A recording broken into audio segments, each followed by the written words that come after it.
Hello, this is Brian Foster, and tonight we're going to talk about Gone West, the book by J.S.M. Wards. And we are in the chapters now where he's going to talk about communication with the newly departed.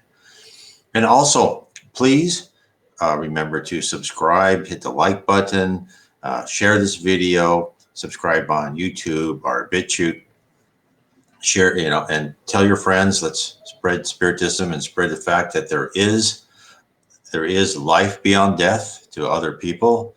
That way we can help them all know that their life on earth has a purpose and we are here to become better people. Now, let's get into it. Now, this should be interesting. 2 weeks ago I talked about his first several chapters, and now we're going to talk about his impressions right after death. So this is in chapter 6 of the book, and this is where HJL describes his death. I'll quote, "I became unconscious and after a time recovered, or so it seemed. Indeed, my mind suddenly became clear, but I began to feel a heavy weight." So again, so you can see things are starting to change. He's starting to feel, withdrawal from his physical body. Gradually, I realized that this weight was slipping away from me, or rather, I was sliding out from it, as if someone were drawing his hand out from a wet glove. Then I began to feel three at one end, so to speak, and then I began to see again. I saw once more the room and the people in it. Then I was free. I saw myself lying stretched out on the bed, and from my mouth came, as it were, a cord of light. It vibrated for a moment, then snapped, and from my mouth came away, and at that moment someone said, "I think he is gone." Or if they did not say it, they thought it. Then I realized what I looked like for the first time, how different from what I'd always seen in my looking glass. But was it I? It looked so strange. But even as I looked, I was aware of an awful feeling of cold. So this is what is told us time and time again in Spiritist literature. The act of death isn't as bad as the act of birth. It's less traumatic. So I mean, here he is. His spirit's connected to his paraspirit's connected to his physical body. His paraspirit becomes free from the physical body. Let me show you this picture. That's always, I think, it's good to show the picture of the paraspirit. His paraspirit becomes free from his physical body. There is like a cord that that spirit assistants will cut many times, and that is when they cut that cord. That's when your body has that signal that you start decomposing. There's no life left in that body. Now, when he talked, he said they had this spark. Again, this is how spirits communicate. They talk in pictures, where they'll send pictures, and they'll say it looks like a spark or a little bit of lightning coming out of their mouth. In fact, actually, John in Revelation said he saw this sword coming out of this, Jesus's mouth, and so he was actually in the spirit world and saw that when they were communicating, information was coming out, images were coming out to be put in other people's minds. So they also do it by thought also. So anyway, here he is saying, neither HJL or who was a spiritist describing what he saw is exactly, corresponds to what spiritists say they saw. And then he said, cold, piercing feelings of cold that pierced me through and through. Nothing I can write can give you any idea of that cold. The icy blast pierced me so as no earthly wind ever did or can. I was a naked soul, no body, nothing to give me warmth. I shuddered and shivered like this for many a seeming age. Suddenly it seemed to grow a little less. I was aware of a presence. How can I describe him, this glorious being? Then I could hardly grasp any clear idea, but having since been in his company constantly, I can describe him a little better. Even now he seemed to change every moment. At one instant, I seem to know him well, at another, he changes, and I get no clear idea of his face or form. He shimmers and shines and flashes, and seems as if he were made of fire. His robes, his face, his whole form is that it were fire. Yet that word gives but a faint idea, nor would the word light be any nearer. All color too is there. The glorious one is my teacher. So what HJL saw as he's describing his death, he saw a higher spirit. Now the higher spirit, he says, it looked like fire but wasn't fire, and there's all different colors. And you could never kind of make him out. Well, that's because a higher spirit reflects the love in the environment, in the spirit realm, and they're so bright that when you're a lower spirit, like when you're an inferior spirit, you can't see. It's too bright for you, and everything's kind of fuzzy. And the colors could change depending on what he was doing or how he was making himself more dense or not. So that's why HCL could never really kind of get an idea. And as the spirit turned, different parts of him reflected, and that looked like different colors. And that's why I could never get a good fix on what he looked like. And of course, this is all described in Spiritism. And if you're interested, please start with the Spirit's book. And I also described it. Where we go. And now let me just talk about Spiritism for a minute. This was codified by Allan Kardec, and his first book was called The Spirit's Book. He asked a series of 1,019 questions to spirits, and Allan Kardec was not a medium. He put these questions out to different mediums in different geographical locations in Europe, and didn't codify those in the book unless he had the same or similar information from the mediums. So and of course, this was this is the third revelation as promised by Jesus in the New Testament. I will send you a consoler and give you more information. So let's get back to what was seen. So, okay, here we go. So hardly I perceived him, and the whole room in which I stood and the people were there seemed to dissolve and fade away. So he was losing his sight into the physical world and started to see just the spirit world. Lo, I was in the most exquisite scenery imaginable. Every lovely spot I had ever visited was there, and countless others which I had never seen. Beautiful rolling hills clothed with grass and trees, real trees, yes, and animals, and even butterflies, flowers too of every description, not only English wild and garden flowers, but all manner of foreign plants, orchids, and so forth, the like of which I never saw on earth. Nor did they seem strange or out of place, nor yet the sight of tropical palms and English oaks growing side by side. On earth it would certainly have seemed so, but here it appeared quite natural. Where am I thought, and no sooner had the idea entered my mind, and indeed one can use the word other than the shining one seemed to answer, you are in the land of after death. Are you surprised that there are trees and animals here and even grass?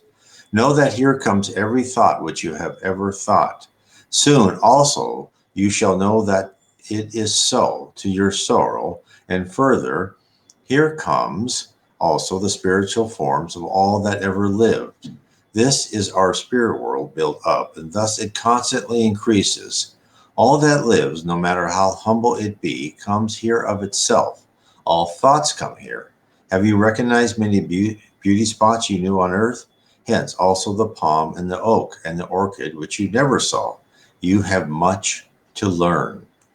So if we look at what people have seen and written about Henri Louis, for instance, in his series of books that Chico Xavier psychographed, where he says the trees are like alive. And remember, flowers don't wilt, right? They're not perennial. They when they bloom, they blossom.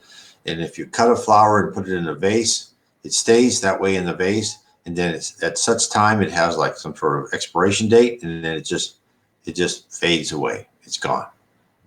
Nothing decomposes in the spirit world. Wonderful, is it not?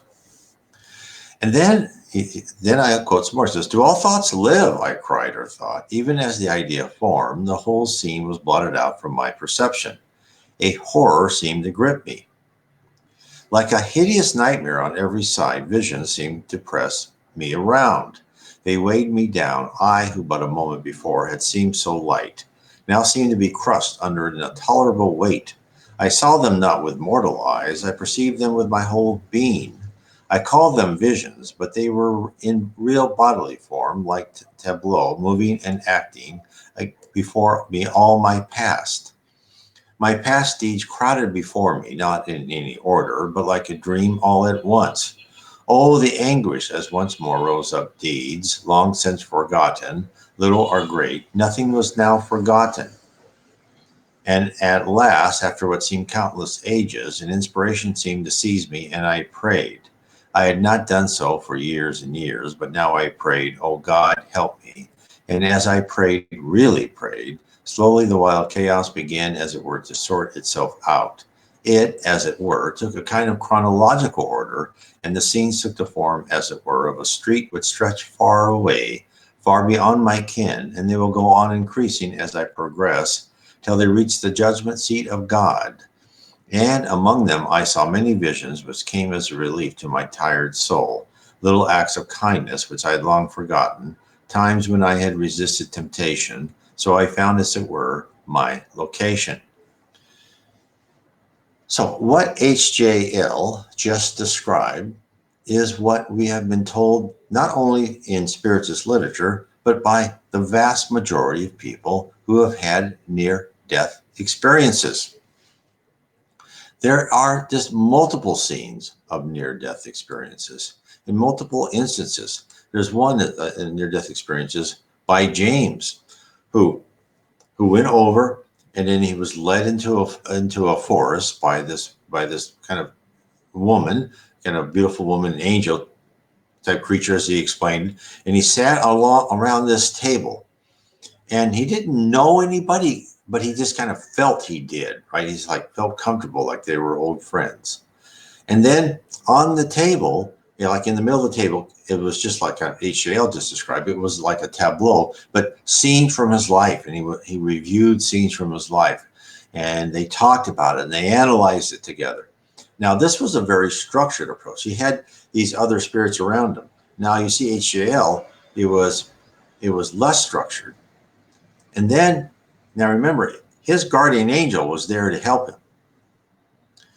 So imagine what happens with people who have no idea of the spirit world and who will not go to one of the levels of heaven. They will go into the lower zone. They will just be assailed by these past thoughts.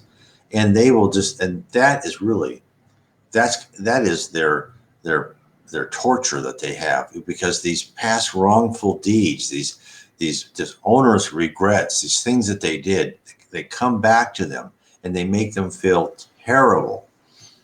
You cannot imagine, like, the anguish. There's a scene from Beyond the Veil by the Reverend G. Val Owen, where this group of higher spirits come to this one of these cities in the lower zone, and they go into this theater where this kind of the leader of the city was giving him some sort of false speech about the spirit world, and these people came up and said, "No, you got to stop. You're telling all these people wrong things. We're here to give them the truth." And then they started talking about the real spirit world, and then one of them showed like the sign of a cross. And he said that the high spirit was talking about this episode. He said that was a mistake. It hit people too hard, too fast, because all the onlookers just started grasping. They fell to their knees. They started crying because it just reminded them of all the bad deeds they had done before. So when we talk about thought is action in the spirit world and thoughts are real, there's good about that and there's bad about that, because this is why it is so important. You don't want these past deeds following you around. And this is why people will say, "I want this life, and I want this life as tough as possible so I can pay for my past wrongs," because they want to eliminate those past ideas, right? And those things. And then when they feel only, because again and again, we've told over and over this, by the spirit literature, who is your harshest judge when you pass over? It's yourself. And so these people, they want to go through these trials and relieve themselves of their guilt for doing something wrong. There was a story in Spiritual Wisdom, Missives of Hope, about this lady who was a queen, and she had done many wrong things, and she lived life after life in not too bad a shape, but she just could not get rid of her guilt. And finally, she asked to be back into a life where she was in pain and bedridden for her whole life. I mean, just, oh, you don't wish that on anyone, but that is what she asked for, so she could pay for her past wrongs and then move on. So that is why you don't want to do this. No pleasure on earth is worth a guilty conscience. And I wish I'd learned that younger, because when I die, I'm going to have a lot of things that I am going to feel guilty about because I didn't learn about spiritualism way too late. And, I just thought if I forgot it, no big deal. Well, no, you don't forget anything. Your spirit brain, which records everything that your physical brain does through the paraspirit, will keep track of everything. So let me continue on. So then H.J.L. said, ask your friends to keep a watchful eye on you from the time that the officer takes control till the time when I resume it, particularly during the periods of rest. Pay careful heed to these points, as there are certain risks which must be faced in this kind of work. He's talking to, the medium, so they can make sure everything's written down and that everyone's safe. You will receive a letter from Mr. K tomorrow concerning the details regarding Dr. K, so I trust you're now quite satisfied. So he goes, with regard with what the officer writes, I can promise you every word is true, and we'll talk about the officer later. That will be a whole section of the book later, but this is where he's meeting him. Okay, so then JW says, when you are doing automatic writing, can you see those who are present? And he says, yes, they look rather different to what they do to you. We see them as they are, not as they seem to be. Thus, it often happens to us that those whom earth folk consider beautiful seem ugly, while those who look homely to you, to us, seem beautiful. As a rule, we see the souls rather than the bodies. The bodies are there like a gray mass, as in the Rock and Ray photos, the bones show through. Probably he's talking about the X-ray photos, through the flesh. If we greatly wish, we can sometimes see the bodies, but even still, the people cannot deceive us into thinking them beautiful when they are not. Their spiritual ugliness shows through their physical beauty. So he's talking about as he's psychographing, because the spirit sees other people as JW is psychographing. What do they look like to the spirits? And again, this is proven by other writings. In Spiritist writings, they're talking about this one woman who was very beautiful on earth in physical body, just a beautiful woman. And then when she went to sleep, out of her came this ugly spirit, because her internal is just a very primitive spirit, a very mean spirit. It's like our old myths, right? Where the ugly witch turns herself into this beautiful woman, Sleeping Beauty or whatever, right? They turn themselves in Snow White, right? The wicked witch. On the outside they're beautiful, but on the inside they're ugly. And this is where I think a lot of these stories come from, because it's true. When Andre Luis says he was coming down and volitating from No Solar down to Rio, and he could see inside the buses and see people on the street, and he saw these gray clouds around everybody, and again he says their bodies are like gray mass, and this is what Andre Luis saw. When Andre Luis went down into the dark abyss, like a purgatory, these people would look like how their soul really was. They look like, a type of werewolf, right? Not like, exactly like werewolf. They look misshapen. And he described this one woman who said, yes, I want drink, I want pleasure. And then she just started her whole body, because she was just newly dead and down into the dark abyss, started changing into this kind of, ugly wolf-like spirit, but still a female, recognizable as a female. So that's the power of thought. Now you can turn that around and think about the power of good thought and loving thoughts and selfless thoughts. And that's why angels look so bright, because they reflect all that love. And as they say, and there's, in the books, that most people are quite good looking. They're beautiful in the levels of heaven. Those who are older become younger. Those who are younger become, in the middle somewhere. You become what you think you should look. But that only works if you have a pretty clean conscience. And that's why one of the most important things we can do in this life is start listening to our conscience. If you feel like you're doing something against it, then please stop. And I know it's not easy, because I was, I was excellent at rationalizing away why I could do something and maybe take advantage of someone or whatever, or lie, or, kind of cheat on the side, as I would think to myself, and it'd be okay. Well, no, it's not okay.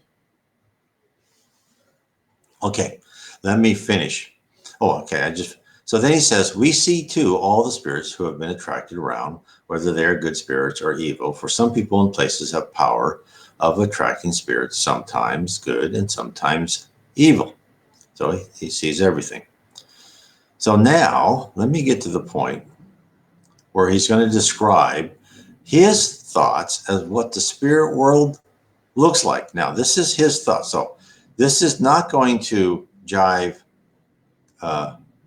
I talked about this in our first episode, but this will not jive perfectly with what Spiritism says, but we shall see how far it does. And, and of course, as Allan Kardec says, let me show this up. Now, let's see if you can see this. Okay, good. I think you can see this pretty well. So it's a bit hard to see, especially if those are doing on a podcast, but this is in handwriting, not in type. So we will kind of explain it as we go. And as I talked before, there's certainly elements of truth to how he has his feeling of how this is divided up. So now HGL is going to talk about how the spirit realm is divided. And this is how he says. He says, belief with works, belief without works, half belief and unbelief, hell. So I think it's more, half belief is the lower zone, can kind of up there, reaches to the first levels of heaven. Belief without works are the lower levels of heaven. Belief with works are kind of the higher level. That's where, his guardian angel is from. That's why he's so bright. And unbelief is purgatory, where you don't have anything. But let's go through and see what he says. When the soul has reached the highest plane of the first division, it goes through something that is akin to a second death. For there it leaves behind its spiritual body, but the soul who attains to that state rejoices in its coming relief. It does not fear it as the mortals do death, for those souls who are not ready do not cross the barrier. So what he's talking about is, as you rise, your paraspirit, which is you use when you are going to the earth, and it's kind of what your physical body maps around. And then when you go into the spirit world, it's your idealized physical bodies as you see them. And therefore, you use that. But then as you get higher and higher, you become more comfortable with just your spirit form, which is like a flame, right? And it's you don't need that body per se.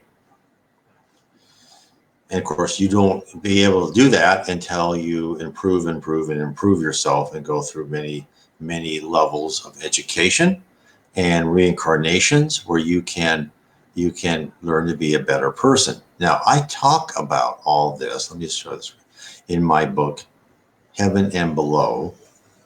And so, therefore, if you'd like to learn about the different levels of heaven, and in my second book, Spirits and Spirit Universe, how spirits are educated in heaven and the improving heaven, then you can certainly do get that book. It's in Kindle and audio and paperback.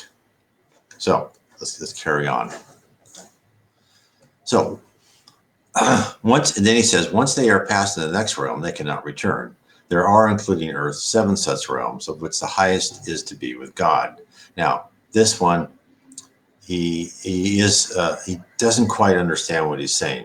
Yes, you can go down, but you don't go down in your physical body. You project yourself, and you can look as you want it to look. I mean, that's how Jesus came down after when he resurrected, and the disciples saw him.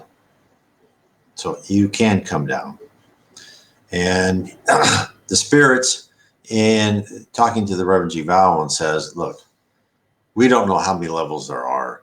And because they're talking about 10 levels, he says 7, but he's talking about 10 levels.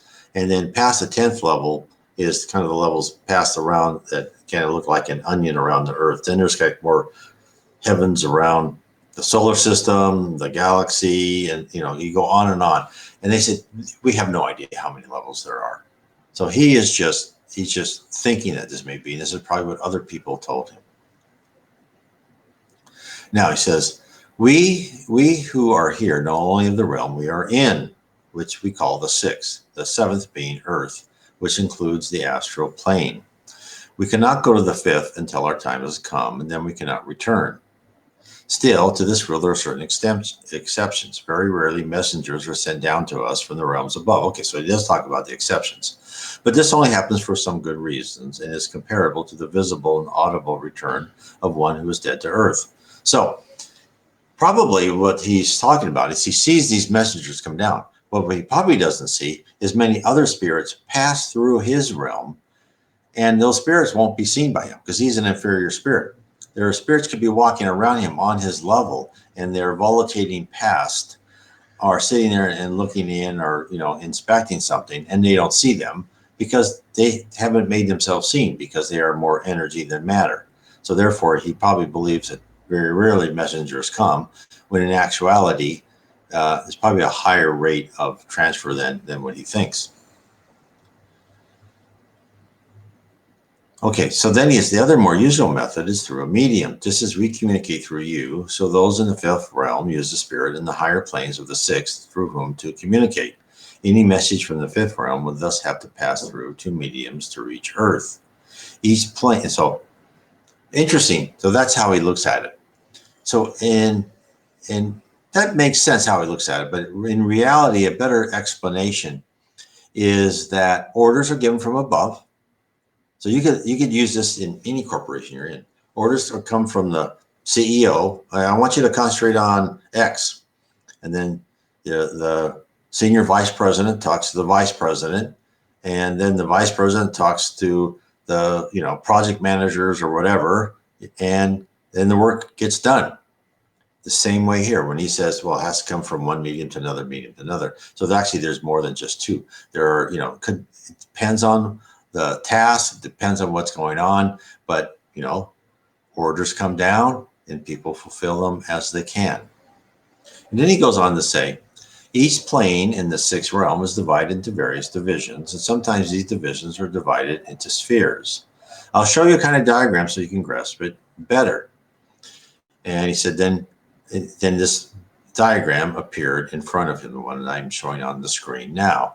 And it's interesting. He shows purgatory, and then he shows like some of the levels, and it says twilight. Let's say it'll go from the middle, which is, again, this is all backed up by Spiritist writings. When you're in the lower zone, it's kind of dark, but not dark. It's twilight. And as you go higher and higher, there's more and more light. Morning light is as you're probably getting into the upper regions of the lower zone where you've got, outposts like Mansion Pass and talked about in the books by Andre Luis. This is probably where this guy is, in one of these outposts, not quite in maybe the level of heaven, but one of the outposts. And then he also has them all divided into different religions. He talks about Buddhist teaching, polytheism, all these types of things. And again, that's true, because when you are, if you're, let's say you're a devout Catholic and you die, you'll go to a Catholic colony, because that way you're the law of affinity, you're with people who are like you and you feel comfortable there. Now, eventually, as you rise up, you'll learn that we're all spirits. We all need to love each other. Race, creed, religion, whatever, doesn't make a difference. We're all here to improve. So then that gets out. And of course, then he even has in his diagram where it becomes, pantheistic, right? And everything becomes together. So it's interesting, the scene from a relatively kind of spirit in the low levels of heaven, what this person's grasp of the situation is. With, of course, he hasn't been in the spirit world that long, as he's talking to to J.L.M. And so it's very, very interesting. And so then HEL says, of course, this is only a diagram, and further, I've made it as simple as I can. Thus, I have, of course, not attempted to show every small sect, but only the chief ones. Yet you must remember that every religion is there. The diagram refers to our state or condition, not to a place, which does not exist with us. Further, there are many fluctuations and cross-currents, which I cannot show easily. Thus, Sufism has obvious similarities to pantheism, and Mormonism to Mohammedanism. So too, souls fluctuate within their plane. Thus, the officer sometimes reaches Division 2, but he is usually very decided in Division 1. I am in Division 2, as you reckon time. I was but a few days in Division 1, but to me it seemed many years. Here, what I call soul study is the chief business. Our relaxation is what was our work on earth. This brings us in touch with men of similar occupations and tastes through differing in religious matters. So, very interesting. So again, he's saying souls fluctuate within their plane. Yes, again, that's said in Spiritism. And he says, I'm in Division 2, but he's in Division 1. So he's probably this, he's using this artificial state where he's probably in the lower levels of just beginning to be taught about the spirit world. And I've given examples in places like one of the first levels of heaven, where people are, there are courses in how to volitate, which is moved by thought. There's courses on what the spirit world is about, and there's more and more advanced courses as you go up. There are courses of how to start creating with your mind, something simple. So these are all things that you're going to learn when you're in the spirit world, and it's very exciting. So he gives an example. Thus, I get to know a man who is keen on archaeology because we are both interested in architecture, though from somewhat different points of view. I need not labor the point, as I see you grasp it. Here, you will see the man who is interested in absolutely one thing here, as on earth, will get to know far fewer people. These circles keep men in touch who otherwise would be quite separated, owing to different religious outlook. Thus, the modern Roman Catholic and the ancient Greek philosopher may meet in the Greek spheres, as these circles are often called, both being interested in Greek culture from a different standpoint.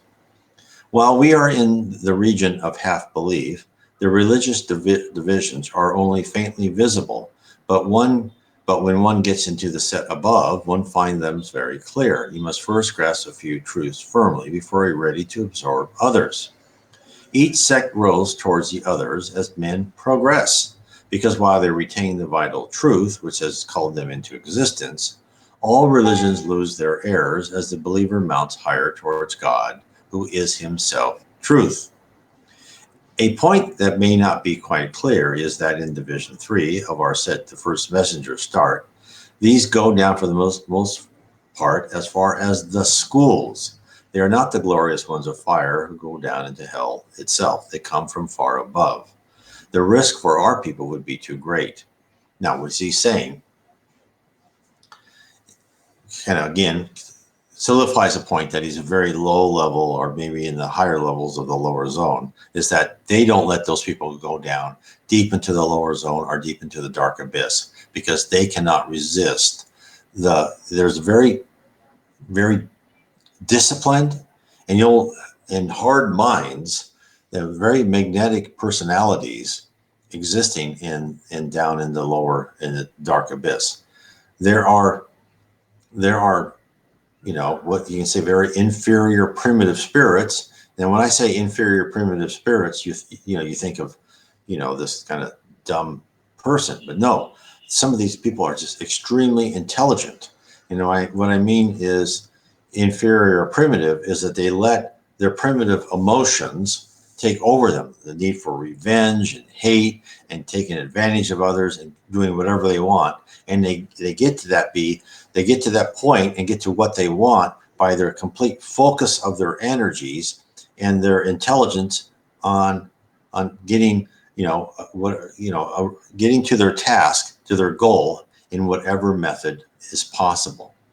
And of course, that is why there is so much bad on the earth, because you have these spirits down in the deep abyss with, the Christians will call them, Satan, or demons. And, these people, there's no such thing as anyone who is Satan itself, right? The demons are people like us who have gone there because they have not seen the light. And they may be in that purgatory for thousands of years. I've heard of one person's been in there for 10,000 years, which is amazing. So, and these are the people who do not want our planet to advance to become a planet of regeneration, and therefore they will do anything they can. They will act as stoppage. So when the spirit world wants to move the human race and culture to a higher set of principles and spirituality, these people will work and say, no, we don't want that, and give us half truth and fakeness and make everyone excited. It's like our fake news now, getting everyone all upset about whatever, the pandemic, or how everyone's dying when it's not really true, right? Just make you live in fear all the time. And that's what they want to do. And therefore you have to use your conscience and filter those type of messages and intuition out of your mind, right? Look for your own truth. Look for the truth of what you think is really happening. Look for your own numbers. Look for your own statistics. So then when he says that, our messengers don't go down there, it's right. You have to be more mature to go down there and put up with those and learn how to communicate with those type of people. You're not, the spirit realm doesn't fight evil with, some good guy like we do in our movies with guns blasting and killing them, right? Because all the spirits are immortal. So these people who are very inferior and doing bad things to people, you heal that for two ways. One is the spirit world uses evil to fight evil. So these evil people, let's say, I don't want to say evil or bad really, but these people with the incorrect ideas, they'll go into these lower zones, into the dark abyss, and there'll be people with people like them. And eventually they'll figure out that I don't like being with these people. These people are horrible. They're all taking advantage of me. And they'll start thinking, I guess they're acting to me what I've acted to other people. And then they'll start learning that, that's not a good idea. And then they'll have these higher spirits come in there. And when they start thinking that way, they will appear to them and say, would you like a way out? And we can take you to one of these colonies and you can start learning. And that's what you'll see how the officer escaped. So let me carry on. A point that may not be quite clear is that in Division 3 of our set, the first messages start. These go down for the most part as far as the schools. They are not the glorious ones who go into hell itself. Okay, so the babe schools are for those children who died too young to learn anything. They learn to believe, and as recreations, they learn what you call work. Okay, So here he talks about that. So then, who teaches them? So from Division 3 goes down many women who for some reason were never mothers on earth. Thus they satisfy the primal instinct of women. Also, schoolmasters and parsons go there. Often they go down for what you call a space of time and then return to their work in Division 3. For teaching is not work here, but recreation. Now he says, don't turn my diagrams into a cast iron system. Remember, there is a far more flux here than on earth. So then JW asks, what's the purpose of the school for those who have progressed? And why is it that this school is separate from that for babes? Well, HCL says they must get some vague ideas before they can even half believe. As yet, they simply have a vague longing to believe. They must also learn to realize the evilness of the scenes which rise up before them from their former life. They are like babes in knowledge and must learn, but you would not have them mix with the innocent babes, would you?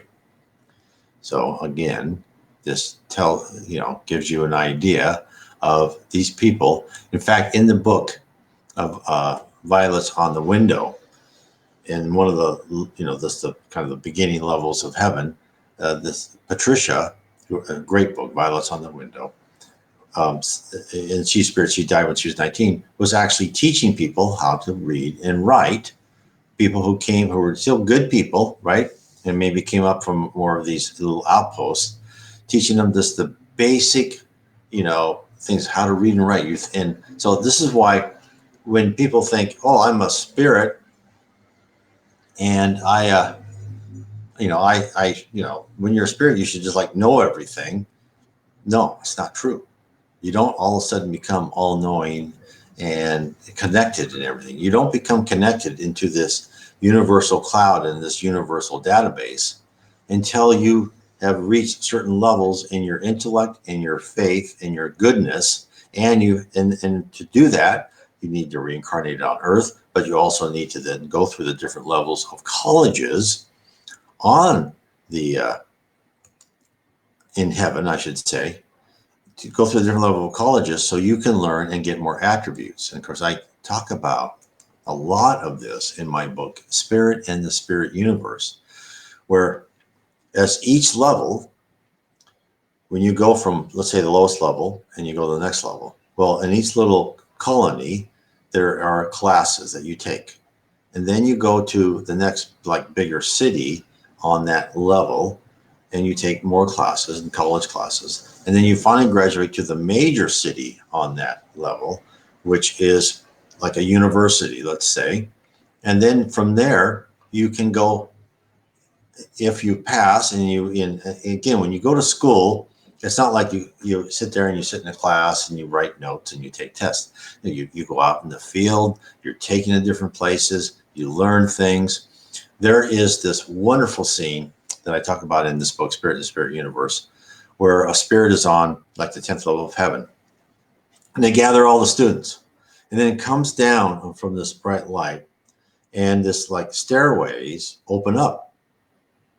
And they say, well, come on, we're going to show you what you've been learning, how it's actually being done throughout the spirit realm.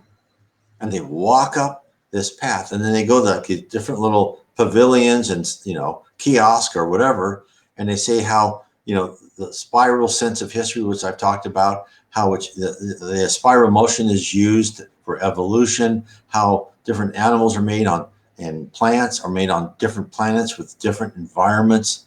It's all about how universal fluid is created into different objects and different densities and vibration. And it's all these things, and they just and they walked around and they saw, and they actually said, okay, well, we learn about this, and this is the practicality of how it's used, right? Because what the spirits told G. Val Owen is below the 10th level and below is really your undergraduate, right?